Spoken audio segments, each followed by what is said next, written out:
हाय बच्चों, last lecture में हम लोग ने पढ़ा एरर के बारे में, अलग अलग तरह की एरर पढ़ी, वो सारा कुछ हमने स्टडी करा।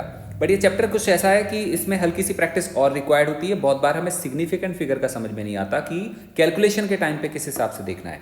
सो आई हैव टेकन, आज के लेक्चर में हम थोड़ी सी प्रैक्टिस करेंगे, अलग अलग तरह के एग्जाम्पल करेंगे। मैंने ट्राई करी है वेराइटी ऑफ एग्जाम्पल लेने की, जिससे आपको जहाँ जहाँ कन्फ्यूजन होगा वो प्रोबेबली दूर हो पाएगा। सो हम स्टार्ट करते हैं फर्स्ट एग्जाम्पल से। Each side of a cube is measured to be 7.203 meter. Find total surface area and volume of the cube according to, ये पॉइंट बहुत ध्यान रखने वाला, according to significant figures. Clear? एक काम करते हैं, हम क्यूब का डायग्राम बनाते हैं। क्यूब कैसा होता है?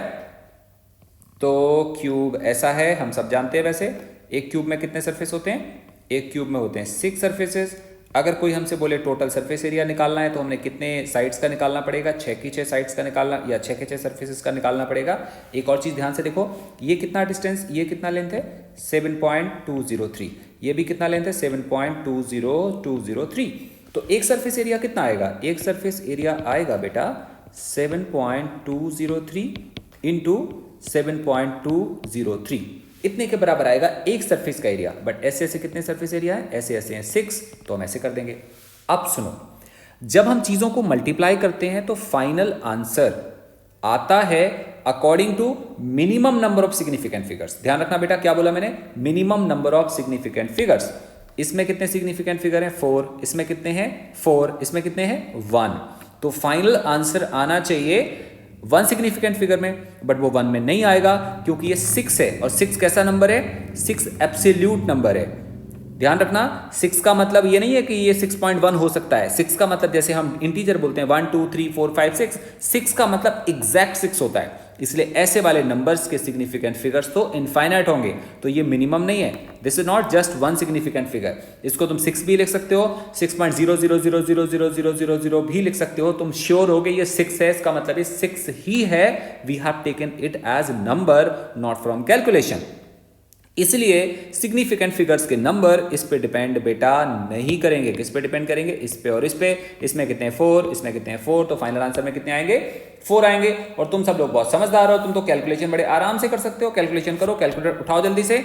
और जब तुम कैलकुलेटर उठाओगे तो इसकी वैल्यू आएगी 311.2999254 मीटर स्क्वायर। अगर ये मीटर में दिया है तो ये मीटर स्क्वायर में आएगा, बट हमने आंसर ऐसे निकालना नहीं। हमने आंसर कहां तक निकालना है? हमने आंसर निकालना है अप टू कितना? 4 सिग्निफिकेंट फिगर। तो राउंड ऑफ करने पड़ेंगे बाकी के सारे नंबर। सो हमने ये सारे नंबर से कहना है तुम अपने घर जाओ, और जब ये अपने घर जाएंगे तो इसका आंसर आएगा 311.3। Yes no? पक्का? ये हमारा आंसर होगा। सो ये हमारे पास एरिया निकल गया 311.3 क्या? Metre square. बेटा ऐसे अगर हमसे कोई बोले वॉल्यूम निकालो तो हम क्या बोलेंगे? वॉल्यूम क्या होता है बेटा? वॉल्यूम होता है 7.203। उसका क्या? उसका आएगा क्यूब। दोबारा से कैलकुलेट करो इसको। जब तुम कैलकुलेट करने वाले हो तो आएगा 373.7147554। बट ध्यान रखना, इसमें कितने सिग्निफिकेंट फिगर हैं? 4। तो फाइनल आंसर में कितने आने चाहिए? 4। तो हमने क्या करना है? बाकी सब कौन से? बाकी सब को राउंड ऑफ करना है। राउंड ऑफ करना सिखाया था। जब तुम राउंड ऑफ करोगे यहाँ तो 1 है, और ये पूरी क्वांटिटी 50% से कम है, बाकी की क्वांटिटी पे कोई फर्क नहीं पड़ेगा। आंसर आएगा 373.7 मीटर क्यूब इज आंसर। बेटा calculation is not difficult, difficult is कि सिग्निफिकेंट फिगर को हम समझें। इस वजह से मैंने ये क्वेश्चन आपको करवाया। मुझे लगता है समझ में आ गया होगा। इसी तरह के बहुत सारे क्वेश्चन हो सकते हैं, तुम उनको बड़े आराम से सॉल्व कर सकते हो। नेक्स्ट ये क्वेश्चन है, इसमें क्या लिखा है? Mass and radius of earth. Wow, बड़ी बड़ी बातें हो रही हैं यहाँ पे, अर्थ की बात हो रही है। Mass and radius of earth R, mass of earth कितना? 5.975 इंटू 10⁻24 kg, एंड रेडियस कितना? 6.37 इंटू 10⁻6 मीटर रिस्पेक्टिवली।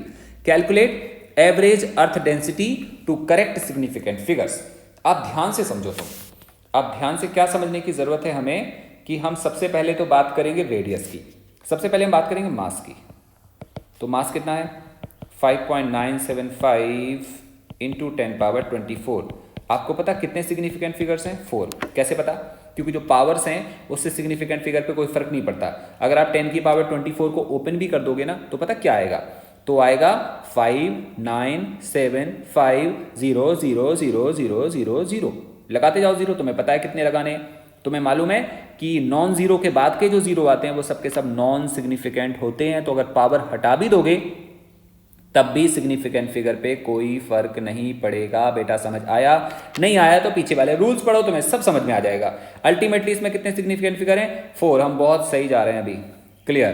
किसी ने बोला रेडियस, मैंने बोला रेडियस है 6.37 10 पावर 6। बेटा इसमें कितने पावर का कोई फर्क नहीं पड़ना, तो कितने आएंगे? 3 आएंगे। बहुत अच्छी बात है। थोड़ी सी और बात करते हैं। थोड़ी सी बात करें तो हम बात करेंगे डेंसिटी। यहाँ पे सोल्यूशन लिखते हैं। चलो, डेंसिटी का फॉर्मूला होता है मास अपॉन वॉल्यूम। बेटा मास का मतलब, मास और वॉल्यूम का मतलब 4/3 पाई आर का क्यूब। क्लियर है? अच्छा, अब यहाँ पे तो बहुत सारी चीज़ें आ गई। मैं आपको दिखाता हूँ क्या क्या चीज़ें आ गई। यहाँ पे आ गया मास 5.975 नहीं 975। बेटा बहुत ध्यान से कैलकुलेशन देखना, रटने की जरूरत नहीं है बिल्कुल भी। सिग्निफिकेंट फिगर बहुत परेशान करते हैं। इंटू 10 पावर आएगा 24 डिवाइडेड बाय 4/3 इंटू पाई। पाई को क्या लिखेंगे हम? 3.14। और आर को क्या लिखेंगे हम? आर को लिखेंगे हम 6.37 इंटू 10 पावर कितना? 6। और उसकी पावर यहाँ जगह है कम, इसको करते हैं हम रब, और हम यहाँ पे लिखते हैं इंटू 6.37 10 पावर 6 का क्या लिखेंगे हम? क्यूब। अब ध्यान से देखो, कई बार ना बच्चे क्या करते हैं, कई बार बच्चे करते हैं कि पाई की सिग्निफिकेंट फिगर निकालने लगते हैं। वो कहते हैं सर इसके सिग्निफिकेंट फिगर तो 3 होंगे, बट एक गलत चीज़ है, क्योंकि पाई की वैल्यू यहाँ पे सच में खत्म होती है कि ये बहुत आगे तक है, ये बहुत आगे तक है। इसका मतलब पूरे कैलकुलेशन में पाई के हिसाब से आंसर मत निकालना। पाई के सिग्निफिकेंट फिगर पे ध्यान देने की जरूरत नहीं है, वो तुम्हें कर देगा परेशान, क्योंकि पाई की सिग्निफिकेंट फिगर एक्चुअली यहाँ पे नहीं है। ये तो पता नहीं इनफाइनाइट तक इसके सिग्निफिकेंट फिगर जा सकते हैं, इसलिए इसके हिसाब से नहीं करना। और देखो, कोई बोल सकता है सर इसका तो 1 सिग्निफिकेंट फिगर है। बेटा 1 थोड़ी है, तो नंबर है, नंबर है। 4/3 मतलब नंबर है, और नंबर के तो सिग्निफिकेंट फिगर इनफाइनाइट है, ये भी एक नंबर है। तो सिग्निफिकेंट फिगर जब तुम फाइनल कैलकुलेशन में देखोगे तो इसके हिसाब से मत देखना, इसके हिसाब से ना देखना, इसके हिसाब से देखना। कितने हैं? 4। इसमें कितने हैं? 3। और हमें क्या पता है फाइनल आंसर में maximum number of significant figure आते हैं कि minimum number of significant figure आते हैं? बेटा आते हैं minimum number of significant figure. तो सबसे पहले करेंगे सॉल्व, और इक्वल टू लिख देंगे। मुझे तो देखो पता है तो मैं लिख दे रहा हूं सीधा सीधा, तुम्हें नहीं पता तुम उसको क्या करना, उसको तुम सॉल्व करके चेक करना। 0.00551 इंटू 10 पावर 3, और यूनिट तो तुम जानते हो केजी पर मीटर क्यूब। अच्छे से क्लियर हो गया? इतने के बराबर हमारे पास वैल्यू आती है। सॉरी ना, ये हो गया गलत, ये आ रहा है 3 नहीं आएगा बेटा, चेक करो ध्यान से, ये आएगा 6 के बराबर।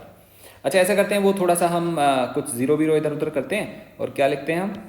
5.517 इंटू 10 पावर 3 केजी पर मीटर क्यूब। बट यहाँ पे गड़बड़ है। गड़बड़ पता क्या है? यहाँ पे सिग्निफिकेंट फिगर है 4, आने कितने चाहिए बेटा? आने कितने चाहिए? आने चाहिए 3। तो ये जो बाद वाला 7 है वो उसे हमें राउंड ऑफ करना पड़ेगा। जब तुम उसको राउंड ऑफ करोगे तो तुम्हें पता है आगे वाले नंबर में एक नंबर ऐड हो जाएगा। सो आंसर आएगा 5.52 इंटू 10 पावर 3 केजी पर मीटर क्यूब। आई बिलीव आपको समझ में आ गया। बहुत अच्छी बात है। So this is the answer of this particular question. चलो जी next. The error in the measurement of radius of sphere is 3%। What is the error in the measurement of volume? ध्यान से देखो, पहले तो हम बात करें यार वॉल्यूम होता क्या है। स्फीयर का वॉल्यूम होता है बेटा 4/3 पाई आर का क्यूब। याद आया? अब तुम ध्यान से देखो, मैं आपको कुछ बातें समझाता हूं पुराने वाली। पुराने जमाने में हमने पढ़ा था y = x⁴n। इसको करा था सॉल्व। मैं बताता हूं आपको, जब सॉल्व करा था तो delta y upon y = n times delta x upon x आ रहा था। पुराने वाले आर्टिकल देखने पड़ेंगे, समझ में नहीं आते तो। एक और बात बताता हूं, अगर हम पढ़ें y = some constant into x⁴n, तब भी जब तुम इसको डेल्टा y अपॉन y करके निकालोगे कांस्टेंट आता नहीं है, ध्यान रखना, क्योंकि कांस्टेंट का एरर से कोई लेना देना नहीं है। तो ये ऐसे रिलेशन आएगा। ध्यान, बहुत नोट करने वाली बात क्या है, ये के अपीयर है कि डिसअपीयर हो गया? खत्म हो गया बेटा। यहां देखो, यहाँ पे कांस्टेंट कौन है? ये है। ये रहेगा कि गायब हो जाएगा? आप बोलोगे सर पक्का गायब होगा। Delta v upon v = 3 times, ध्यान रखो, डेल्टा आर अपॉन आर। बच्चों को समझ में आ गया? एक काम करते हैं, हमने निकालना है परसेंटेज एरर, हम 100 से करेंगे multiply, is equal 3 times delta R upon R multiplied by 100। बेटा ये कितना है? This is called percentage error in radius, और ये कितना गिवन है? ये गिवन है 3%, तो आंसर आएगा 3 into 3%, answer becomes 9%। So volume के मेजरमेंट में कितना एरर आ गया? वॉल्यूम के मेजरमेंट में एरर आ गया 9%। बच्चों आपको समझ में आ गया?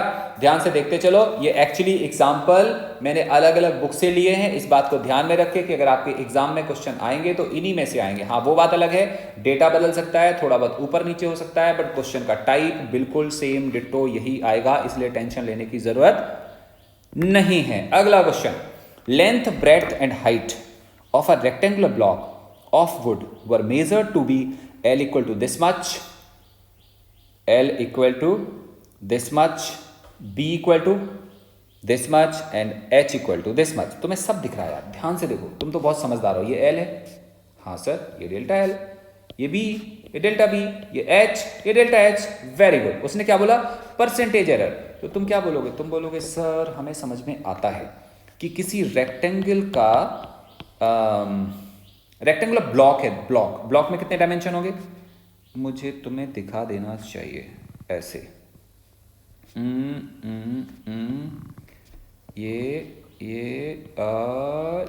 ये और बच्चे समझ गए बेटा। ये L, ये B और ये H, इसका वॉल्यूम क्या होता है? इसका वॉल्यूम होता है LBH। तो हमें समझ आ गया यार, ये आएगा LBH। याद नहीं है वो हम प्रोडक्ट करते थे, प्रोडक्ट, यहाँ पे 3 चीजों का प्रोडक्ट है। L में भी एरर है, B में भी एरर है और H में भी एरर है। अगर इसको हम सॉल्व करते हैं तो ये आता है delta V upon V equal to delta L upon L। पुराने आर्टिकल को ध्यान से देखो, you can revise that, delta B upon B plus delta H upon H, साथ में प्लस माइनस फ्री में मिलता था, याद आया बेटा? वो बहुत अच्छी बात है। अगर परसेंटेज एरर निकालना है तो क्या करना पड़ेगा? 100 से करना पड़ेगा मल्टीप्लाई। तो हम यहाँ पे लिख सकते हैं कि delta V upon V multiply by 100 equal to delta L upon L multiplied by 100 plus delta B upon B multiplied by 100 plus delta H upon H multiplied by 100 is equal to, what is delta L? 0.02, what is L? 12.13 multiplied by 100 plus क्या लिखेंगे हम? Plus लिखेंगे 0.01 divided by 8.16 multiplied by 100 plus delta H कितना? 0.01 multiplied divide by 3.46 multiplied by 100। इतना आपको clear हो रहा है? और अब हम क्या करेंगे? इसको हम करेंगे सॉल्व, और जब इसको सॉल्व करते हैं तो इट कम्स आउट 3.95%। एक बात ध्यान रखो, मैंने यहां सिग्निफिकेंट फिगर की बात करी नहीं है, लेकिन मैंने एक तो लिख दिया। पहली बात तो इस क्वेश्चन में लिखा नहीं था कि with regard to significant figure solve करना है, तो आप इसका आंसर निकाल सकते हो अपने हिसाब से। अगर लिखा होता with regard to significant figure solve करना है तो तुम्हें देखना पड़ता कि सिग्निफिकेंट फिगर कितने हैं। तो तुम क्या ध्यान देते? तुम क्या बोल रहे होते? तुम बोल रहे होते कि सर यहाँ पे कितने सिग्निफिकेंट फिगर हैं? 4, यहाँ पे कितने हैं? 3, यहाँ पे कितने हैं? 3, मिनिमम कितने हैं? 3। अब कोई कह सकता है कि सर हम इसकी बात भी कर सकते हैं, इनमें तो 1 सिग्निफिकेंट फिगर हैं। तो बेसिकली ये चेंज है, जहाँ पे डेल्टा V अपॉन V क्या चीज़ है? पूरी वैल्यू है। तो इसका जो आंसर आता है या जो हम रिलेशन निकालते हैं वो इनके हिसाब से कैलकुलेट करते हैं। तो आंसर यहाँ पे 3.95 आ गया। क्लियर हो गया? बट अदरवाइज इसमें सिग्निफिकेंट फिगर के बारे में कुछ नहीं लिखा था, तो हम सिग्निफिकेंट फिगर का ध्यान ना भी दें तो भी बात चल सकती है। So it was about this question. Now we have next example. यहाँ देखो, for the estimation of Young's modulus of a wire y equal to 4 mg अपॉन pi d square L upon L। अब सुनो, मैं आपको सुनाता हूं कहानी। एक चैप्टर पढ़ेंगे जिसको हम बोलेंगे इलास्टिसिटी। उसमें हम क्या देखेंगे कि हमारे पास एक वायर होगा, ऐसा वायर होगा, और इस वायर को हम 2 सपोर्ट के बीच में लगा देंगे। और वो एक्सपेरिमेंट करा था एक साइंटिस्ट ने जिनका नाम था सर्ल। उसको हम बोलते हैं सर्ल्स एक्सपेरिमेंट। तुम्हें इससे कोई लेना देना नहीं है, मैं ऐसी कहानी सुना रहा हूं आपको।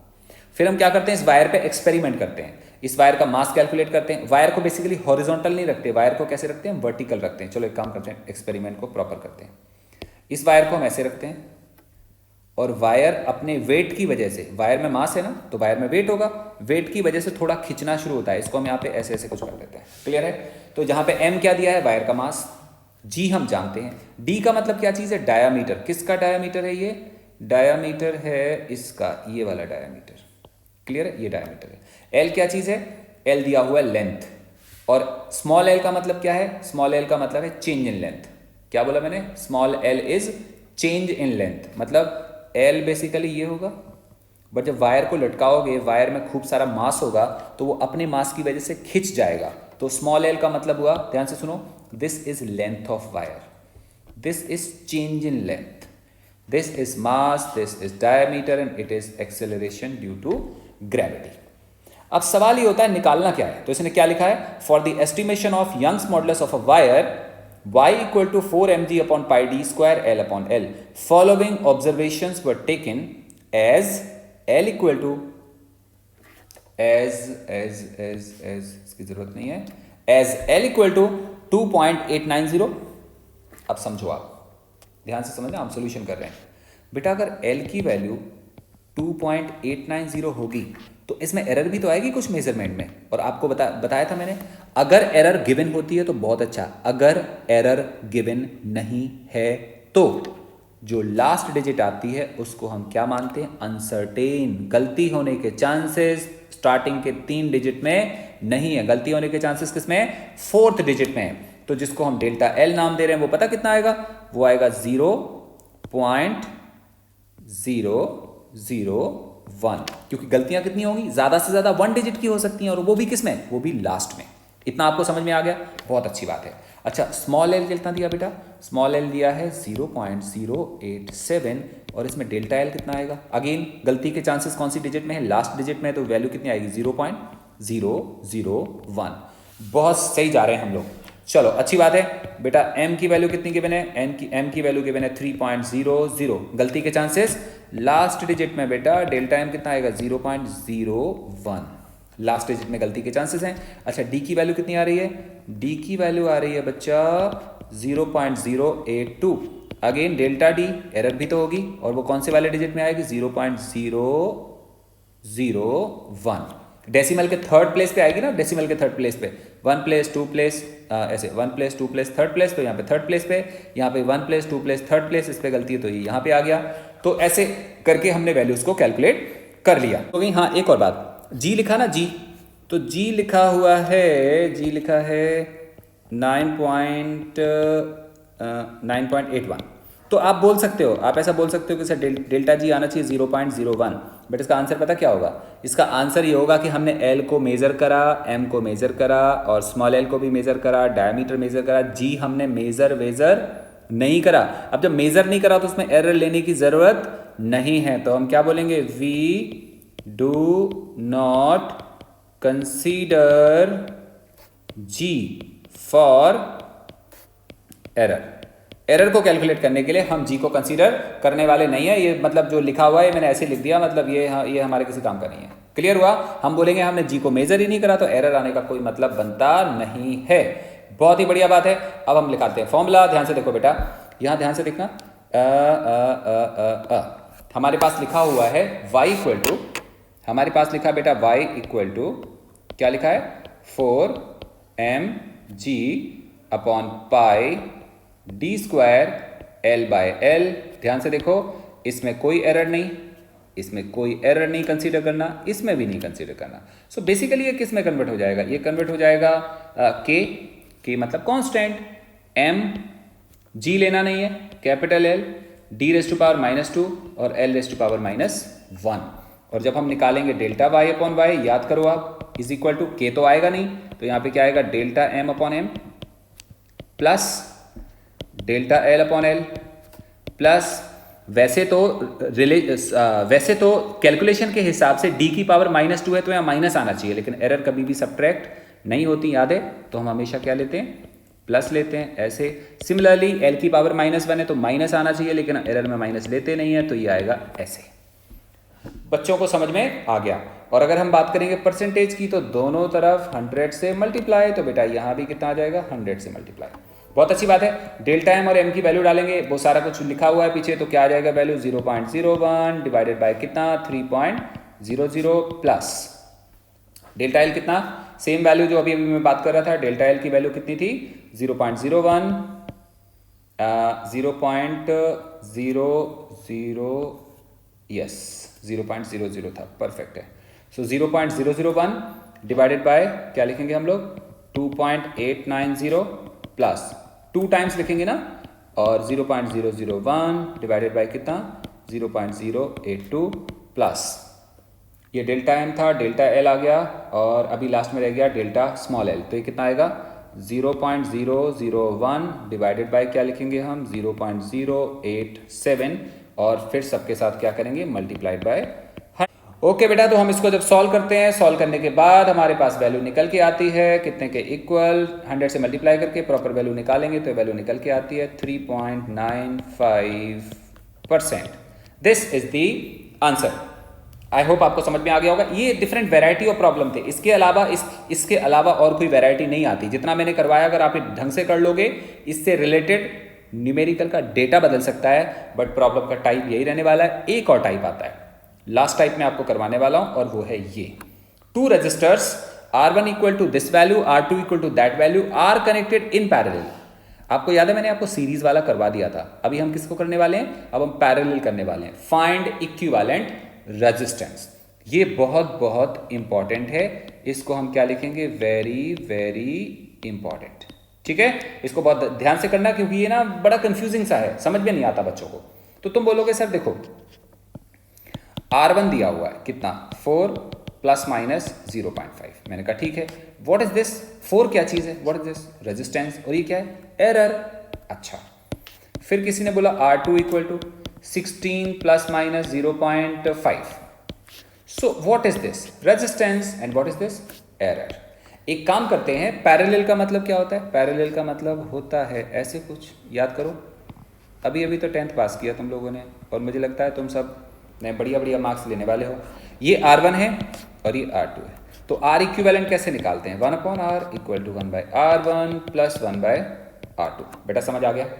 अब सुनो, हम सबसे पहले रेजिस्टेंस निकालेंगे, बिना एरर की बात कर रहे हैं, अभी हम एरर की बात नहीं कर रहे हैं, ओनली एब्सोल्यूट वैल्यू की बात कर रहे हैं। एब्सोल्यूट वैल्यू की बात करोगे तो R की वैल्यू क्या लिखोगे 4 प्लस R2 की वैल्यू क्या लिखेंगे बेटा हम 16 इक्वल टू कितना आ जाएगा यहाँ पे 16, और उधर कितना आएगा 4 प्लस 1, तो हमारे पास R की वैल्यू कैलकुलेट क्या होके आएगी, R की वैल्यू कैलकुलेट होगी 16/5 के बराबर। कितना बेटा, उल्टा करते reverse, so this R comes out 16/5, इसको हम सॉल्व करें तो कितना आएगा 3.2 ओम के बराबर वैल्यू आ गई।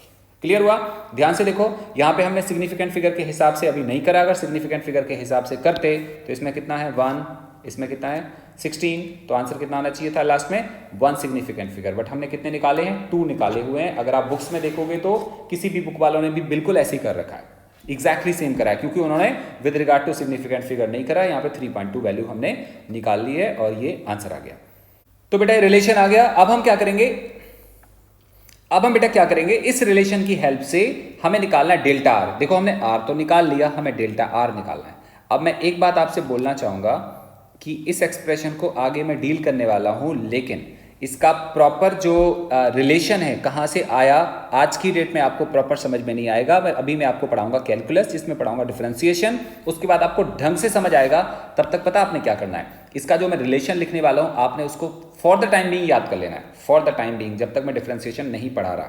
और वो क्या होगा, जब हम इस वाले एक्सप्रेशन को आगे डील करते हैं तो ये आता है delta R upon R square is equal to delta R1 upon R1 square plus delta R2 upon R2 square. अब तुम बोल सकते हो सर समझ में नहीं आया, तो मैं एग्जैक्टली बोलूंगा हाँ आपको समझ में नहीं आया होगा, आपने केवल इस वाले एक्सप्रेशन को याद रखना है एज सच। बिलीव मी, जब हम लोग डिफरेंशिएशन इंटीग्रेशन पढ़ेंगे मैं आपको बहुत सही से समझाऊंगा इस तरह के एक्सप्रेशन को डील करने का मतलब कि ये कहाँ से आ गया। लेकिन अब तक जब तक हमने वो नहीं पढ़ा तब तक आपने इस वाले एक्सप्रेशन को अपने दिमाग में फिट करके रखना है कि ये ऐसे आता है। ऐसा करोगे तो आपके एग्जाम में मार्क्स बड़े आराम से आ जाएंगे। अच्छा, ये करने के बाद हम क्या करेंगे, ये करने के बाद हम डेल्टा आर, यही तो चाहिए था है ना, डेल्टा आर ही तो हमें चाहिए था। सो ये कहाँ से निकलेगा, ये आएगा दिस इंटू डेल्टा R1, बेटा clear, plus R square upon R2 square into delta R2। Now this value, R की वैल्यू अभी अभी हमने कैलकुलेट करी थी, कितने के बराबर आ रहा था? R आ रहा था जो हमने निकाला था, या तो 16 अपॉन कितना आ रहा था, 5 आ रहा था, या 3.2 लिख सकते हैं हम। तो 3.2 डिवाइडेड बाय R1 की वैल्यू कितनी आ रही थी, 4, और उसका क्या करेंगे हम, square, multiplied by delta R1 याद है आपको कितना था, 0.5 के बराबर था, प्लस ये आएगा 3.2 डिवाइडेड बाय कितना आ रहा था, 16, उसका square multiplied by 0.5, and this value comes out, जब हम इसको सॉल्व करेंगे, आप करके देख लो, ये वैल्यू आएगी 0.3334 ओम के बराबर, 0.34 ohm. What is this? This is delta R.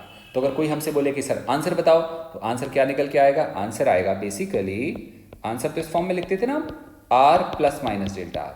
अगर हम इसका आंसर निकालेंगे तो बेटा आर कितना आ रहा था, 3.2 प्लस माइनस डेल्टा आर की वैल्यू कितने लिखेंगे हम, 0.34, और एक इसमें आएगा, ये ओम में आएगा, एंड दिस इज आंसर।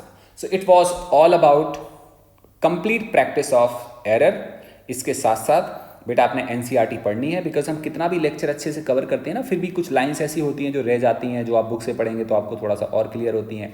कई बार कुछ लाइंस रहती नहीं है, तब भी जब आप बुक से पढ़ते हो तो आपकी अंडरस्टैंडिंग का लेवल एक स्टेप आगे चले जाता है। इसलिए आपने बुक पढ़नी है, एनसीईआरटी पढ़नी है, जो बुक मैंने आपको रेकमेंड करी है वो भी आपने पढ़नी है, और वो आप अच्छे से करोगे तो आपके पूरे पूरे मार्क्स आएंगे और आपको सब्जेक्ट भी बहुत अच्छे से समझ में आना शुरू हो जाएगा।